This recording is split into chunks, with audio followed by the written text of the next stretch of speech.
안녕하십니까. 이러닝으로 교수법에 대해서 말씀드릴 김혜성입니다. 사전 문제는 잘 풀어보셨는지요? 어려우시다고 포기하지 마시고 이번 과정을 잘 들으시면 충분히 다 마칠 수 있을 것입니다.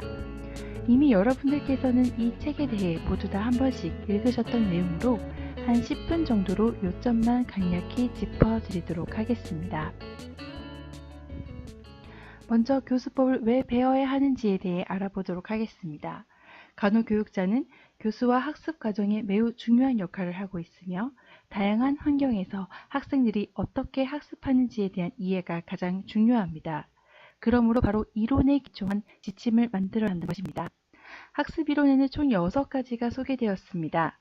행동주의, 인지주의, 사회문화적 이론, 휴머니즘, 구성주의, 두뇌 기반 학습이 있습니다. 이 중 행동주의의 핵심은 환경과의 상호작용이며 파블로의 조건방사와 같은 조건 형성이 중요한 역할을 하였습니다. 이것을 기초로 한 교수법에는 강의, 반복학습 등이 있습니다. 두 번째 인지주의는 학습이 지식을 조직화하고 구축한 지식을 기반으로 하는 정신적 구조이며 학습을 위한 통제의 범위는 환경이 아니라 학습자라고 하였으며 세부적으로 인지 발달 이론과 정보 처리 과정 모델이 있습니다. 교수법의 예는 문제 해결, 교수와 학습자 또는 학습자끼리 서로 역할을 바꿔 대화를 하면서 이해력을 높이는 리시프로컬 티칭 등이 있습니다. 사회문화적 이론은 모든 학습은 문화적 배경에서 발생하며 사회적 상호작용을 포함한다는 이론입니다. 여기에는 학습자와 환경은 서로에게 영향을 주며 상호작용을 하는 관계인 사회학습 이론과 사회 구성원들과의 사회적 상호작용 협력이 학습에서 필수적이라고 주장하는 상황학습 이론으로 세분화됩니다. 예로는 시연, 롤 모델링, 실제 상황에서의 견습 과정 등이 있습니다. 네 번째 휴머니즘은 인지적, 정서적 학습을 강조하며 학습은 개인의 잠재력을 성취하는 행동으로 간주된다고 합니다. 머슬러와 칼 로저스의 이론이 바탕이 되고 있으며 예로는 참여, 발견 학습법 등이 있습니다.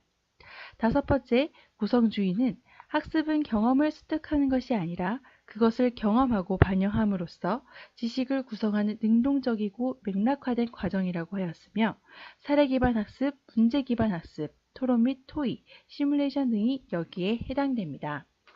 마지막 두뇌 기반 학습에서 학습은 뇌를 근본적으로 변화시키는 것이라고 하였습니다.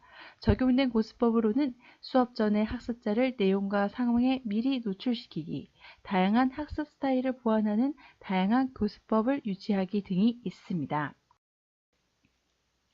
이렇게 교수법의 이론이 무엇이고 왜 필요한지를 알았으니 이번에는 가르쳐야 할 대상에 대해 알아보도록 하겠습니다. 대상은 당연히 간호학을 공부하고자 하는 학습자가 되겠지요.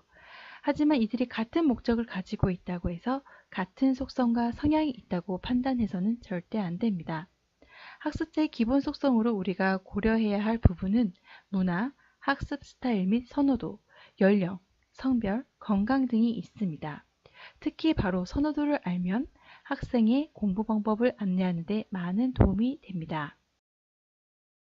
또한 동기와 학습 자기 조절에 대해 잘 파악하고 이끌어 주어야 합니다. 간호교육자의 목표는 이 과정을 잘 이해하면서 더 나아가 실제 병원, 임상에서 잘 이행하는 것입니다. 그러나 학생들의 동기와 자기 조절이 적절히 되지 않는다면 간호교육의 진행에 많은 어려움이 발생하게 됩니다. 학습 동기를 향상시키는 방법으로 특강을 들었습니다. 거기에서 동기를 향상시키는 3가지 모두 기억나시는지요? 부족함을 느끼게 되는 니드와 이것을 발동시키는 드라이브, 그리고 이를 계속 유지시킬 수 있는 적절한 인센티브. 이 3가지가 학습 동기에 필요한 요소입니다. 자기조절 학습 과정은 목표 설정을 하는 사전 숙고 과정, 그리고 학습 모니터링, 조절, 평가를 하는 활성화 단계, 마지막으로 반응과 방향이 나타나는 자기조절 단계입니다. 동기를 잘 이끌어내고 자기 조절을 잘 해내면 학습이 지속적으로 나아갈 수 있다는 것입니다.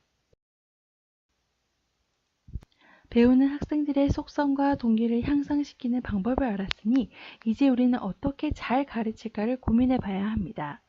교수법 선택에 있어서 가장 중요한 질문은 목표와 자원이 적절한가입니다.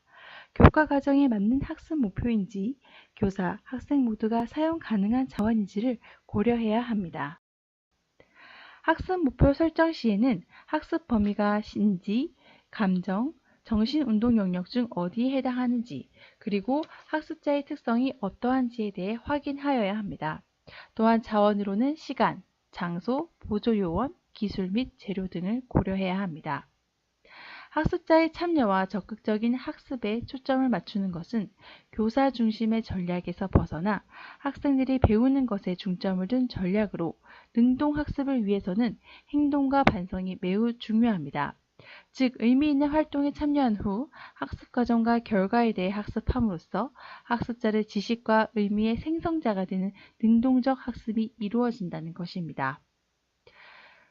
교수법으로는 독립적 학습법, 소그룹 방법, 대규모 방법으로 세 가지로 나누었으며 전체 총 21개의 교수법이 있습니다. 독립적 학습 방법으로는 독서, 쓰기, 반영하기, 개념 매핑, 재사용 가능한 학습 객체 방법이 있습니다. 소그룹 방법으로는 토론, 경험적 학습, 케이스 스터디, 코오퍼레이티브 러닝, 팀 기반 학습, 문제 중심 학습, 시뮬레이션, 표준화된 환자, 롤플레잉, 상상의 대부분 특성, 비트라마, 다른 사람들을 가르치고 발표하기, 봉사학습이 있습니다. 대규모 방법으로는 강의, 질문, 시범, 교육적인 게임, 영화 제작, 논쟁, 내러티브 교육학, 스토리텔링이 있습니다. 교수법을 선택하는 데 있어서 중요한 것 중 자원이 있었습니다. 즉 시간, 장소, 기술 등을 고려해야 하는데 이와 관련된 교수법에 대해 좀 더 알아보도록 하겠습니다. 교육 장소로 나눠본다면 교실과 교실 밖, 즉 온라인, 시뮬레이션실, 임상 장소로 구분됩니다. 교실 밖 중 가장 대표적인 온라인 교육을 먼저 알아보도록 하겠습니다. 온라인 교육은 웹을 사용하여 정보를 전달하고 학습하는 것으로 원격 학습, 온라인 학습 및 웹 기반 학습, 혼합 학습 등이 있습니다. 어디서나 강의를 들을 수 있다는 장점이 있는 반면 학습이 학생 중심이며 학습자들이 온라인 과정에서 컴퓨터 사용 능력이 요구된다는 것입니다. 그 다음 시뮬레이션은 임상 시간의 보조와 대체로서 광범위한 역할이 가능해져 간호교육에는 매우 중요한 부분입니다. 임상에서 느낄 수 있는 정도로 정확도를 요구하고 있으며 이 수준은 학생이 현실적인 학습 경험에 몰두할 수 있을 정도로 교육 설계하는 과정에서 교육자에게 중요한 고려사항입니다. 종류로는 SP, 증강현실, 가상 시뮬레이션, 게임, IPE, 즉 전문직과 교육 시뮬레이션도 있습니다. 시뮬레이션에서 학습의 가장 중요한 구성 요소는 디브리핑입니다. 이는 간호학생과 교수가 시뮬레이션 경험을 검토하고 경험한 사건에서 배울 수 있는 기회로 즉시 이루어져야 합니다. 교사와 학생들은 옳은 것이 무엇인지, 무엇이 잘못되었는지, 다음 시뮬레이션 경험이나 이와 유사한 환자와의 만남 시 무엇이 수행되어야 하는지에 대해 초점을 맞추어야 합니다. 즉, 행동, 의사결정 및 환자의 결과에 미치는 영향을 이해하기 위한 사건 및 행동의 리플렉션 및 리비지팅을 포함하는 것이 필수적인 요소입니다. 전문직 간 교육은 2개 이상의 전문 분야의 직업인이 함께 배우고 상대방으로부터 배우고 서로에 대해 배움으로써 효과적인 협동과 의료활동 결과가 향상되도록 하는 것이라고 WHO에서 정의하였습니다. 성공적인 IPE를 위해서는 단순 내용 전달이 아닌 학습자 참여에 중점을 두어야 하며 상호작용하는 학생들에게 의존해야 합니다. 이럴 때 교수자의 역할은 방향을 제시하고 여러 관점을 조사하고 발생할 수 있는 문제를 예측, 개입하며 위협적이지 않는 환경 조성을 해야 합니다. IPE는 시뮬레이션 방법 외에도 Didactic Learning, Clinical Observation, Clinical Practice 유형이 있습니다. 그 다음 실제 임상에서의 교육입니다. 간호학은 실용학문으로 간호에서의 임상교육은 임상적 판단 및 태도교육에 대한 학습 기회를 제공하며 임무 수행 능력 향상에 도움이 되므로 매우 중요한 부분입니다.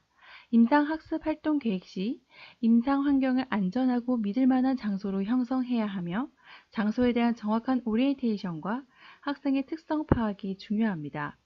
임상에서의 어떤 활동을 할지에 대한 결정도 중요하겠죠. 평가 방법으로는 컨퍼런스, 케이스 스터디, 개념 기반 학습 활동, 널싱 라운지 등이 있습니다. 지금까지 왜, 누구를, 어떻게, 어디에서 가르치는지에 대해 알아보았습니다. 그런데 간호교육의 최종 목표는 학습자가 잘 이해하고 임상에서 잘 적용할 수 있는지입니다. 이를 확인하기 위해서는 제대로 된 평가가 필요하겠지요. 마지막으로 평가 부분에 대해 알아보도록 하겠습니다. 평가에는 Assessment, Evaluation, Grading 프로세스가 있으며 이 중 Assessment는 학생의 학습과 성과에 대한 정보를 수집하는 것이고 Evaluation은 학생들의 학습과 실적에 대한 판단을 내리는 과정입니다. Grading은 코스에서 학생의 성취도를 나타내는 기호로 다양한 등급 시스템에 따라 적용됩니다. 평가의 목표는 얻을 수 있는 인지 영역, 개발될 가치인 정서적 영역과 수행될 능력 중 정신운동 영역으로 분류되어 작성됩니다. 즉, 알고 있는지, 이를 기초로 내면화하여 실제 응용 가능한지에 대한 평가를 하게 됩니다.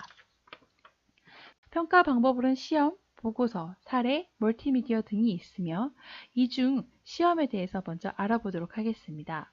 시험이란 학생의 지식과 인지 능력을 평가하도록 설계된 측정 도구로 좋은 계획, 세심한 텍스트의 구성, 적절한 검사 방법, 정확한 채점, 점수에 타당한 해석이 필수적 요소입니다. 임상에서의 평가 방법은 오늘 오프라인 수업을 잘 들으셨으면 모두 잘 이해되셨을 것이라고 생각됩니다. 이상으로 간호교육에 대한 온라인 교육을 마치도록 하겠습니다. 온라인으로 설명드린 부분에 대해 이해가 잘 되지 않거나 더 깊게 공부하길 원하시면 해당 챕터를 다시 보시기 바라며 궁금한 사항이 있는 경우 아래 메일 주소로 연락 주시기 바랍니다. 이제 본 내용을 얼마나 잘 이해하셨는지 평가해 볼 시간입니다. 해당 과정 종료 후 두 번째 문제를 풀어보도록 하겠습니다. 경청해 주셔서 감사합니다.